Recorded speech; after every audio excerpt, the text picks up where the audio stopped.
আমাদের plan A ready, B ready, C ready, D ready and E ready. মনে রাখবেন, এই যোগ্য টিচারদের চাকরি যাতে কোনোভাবে না যায়।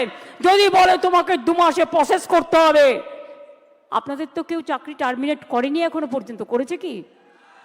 কোনো নোটিশ পেয়েছেন? আপনার বিরুদ্ধে দুর্নীতি না যদি প্রমাণ করতে পারে তো কি আপনাকে কেউ যেতে বারণ করেছে? যান না, আপনি আপনার কাজ করুন না। আপনার কাজ কে বারণ করেছে? আপনারা বাচ্চাদের শিক্ষা দেবেন না? আপনারা বাচ্চাদের পড়াবেন না? আপনারা স্কুলগুলোতে ক্লাস করবেন না? হ্যাঁ, তখন যদি সুপ্রিম ভলেন্টারিলি সার্ভিস কিন্তু সবাই দিতে পারে, সেখানে কিন্তু আটকাবার কোনো জায়গা নেই কারো। সেখানে কি করে আপনাদের চলবে?